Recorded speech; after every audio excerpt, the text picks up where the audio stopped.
off and running. Hopefully you had a good weekend. We unfortunately didn't have the greatest weather this weekend. Definitely did get pretty stormy at times, but current look, wanted to give you a quick update. We do have a traffic light that's out at Riverwatch Parkway in Alexander and Cabela Drive, so kind of right outside of our station. We've been looking at this all afternoon. It happened after that severe storm passed through this afternoon. But deputies have been directing traffic for several hours. It doesn't look like power crews have gotten that power on just yet. So this is still impacting areas on in northern Richmond County, kind of close to the Savannah River, around that Riverwatch Parkway area. So National Hills, Eisenhower Park, if you're familiar kind of with that area, just a heads up. Hopefully they do get that power up here coming up pretty soon.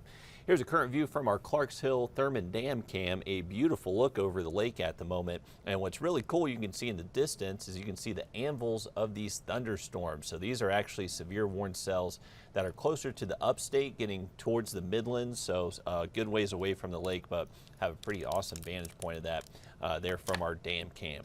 Temperatures are in the upper 70s. This was a view of a severe storm that we had pushed through Grovetown earlier. This is from our Grovetown cam, and you can really just see the torrential rainfall from this cell as it passed through. It did produce hailstones up to the size of quarters in a few spots. Watch that though. That is where you really just see that cloud just unleash just torrential rainfall on portions of Columbia and Richmond County. So had a pretty wicked look of it. No surprise that we did see a number of hail reports. This was just one video we had sent in from Miss Melissa Smith. This was in Grovetown in the Liberty Hills neighborhood. And you can see those hailstones anywhere from around penny to nickel size. May be able to find one or two that did get up to the size of quarters. So had a few severe hail reports out there today. Definitely some impressive storms.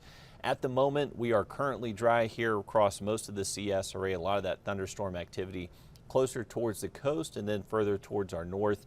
If you have any plans the next couple of hours, it does look dry, but cannot rule out maybe we do see a stray shower storm still between, say, 9 p.m. and midnight. So leaving that window open for a stray storm chance. The thing is, we've had a lot of storms around the area, so they're sending out these outflow boundaries. And those can be sometimes hard to pick up on radar, but those can collide and produce new showers and storms to develop. So we'll likely just kind of see that song and dance happen up until midnight. Tomorrow morning, though, does look dry. Not too many weather concerns Tuesday. Just going to be feeling kind of summer-like. It's going to be hot with high temps close to 90. Maybe feeling a little bit more humid outside as well. So just going to be getting a taste of summer for the next couple of days. Wednesday doesn't look all that different. High temps will be a little bit warmer, most likely hitting at least 90 plus Wednesday afternoon. And our model here is favoring maybe a late day shower storm, but other models do keep us dry.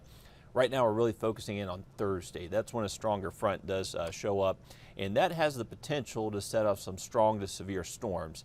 Now the timing of that front will highly dictate whether we do see or don't see severe weather. So we're just putting out the first alert, let you know, stay updated on the forecast. It looks like there could be that potential.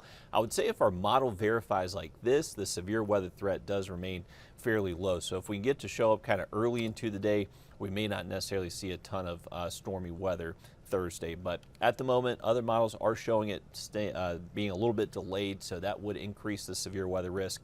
So while there is a first alert Thursday, that front may not all the way be through by Friday, so still a low rain chance then. But the thing is, this front is not only going to bring the severe risk Thursday, it's going to bring us a decent temperature drop into the weekend, with morning temps getting in the 50s and afternoon highs only in the 70s by Saturday.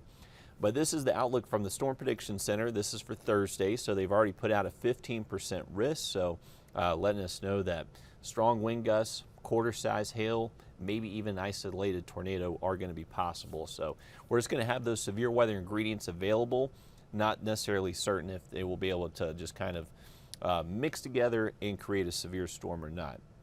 Something we're going to be watching closely though. Next couple of days, you don't necessarily have to worry too much about the weather. It is going to be feeling a little bit hotter than average, so these will be the hottest days we have seen so far this year. So you may just want to take a little extra precaution with the heat, especially if you're working outside. And if you're walking your pets, always remember the pavement, the cars. Never leave your pets or children inside cars this time of year. Even if temperatures are only in the 70s or 80s, it can still get well too hot in your car. to create a deadly situation. So we are getting to that time of year where you definitely need to be vigilant, checking that back seat. Make sure you're checking the asphalt and the pavement before you're taking your pets on walks. Ideally, try to get them in early in the morning, late in the evening, when you're not necessarily walking during the peak heating of the afternoon. Because afternoon high temps tomorrow most likely will get in the upper 80s to low 90s, and that would be the hottest day we have seen so far for the year. So our hottest temp at Augusta Bushfield this year, 88 degrees. That's as hot as we've been able to get. So next couple of days do look a little bit warmer than that. And then we do see a temperature drop by the weekend. So that's going to be behind that cold front. We are definitely going to be feeling a good bit different Saturday and Sunday relative to what we're going to feel Tuesday and Wednesday. So high temperatures will drop close to 15 degrees between Wednesday and Saturday. So we are going to notice some changing weather patterns this week.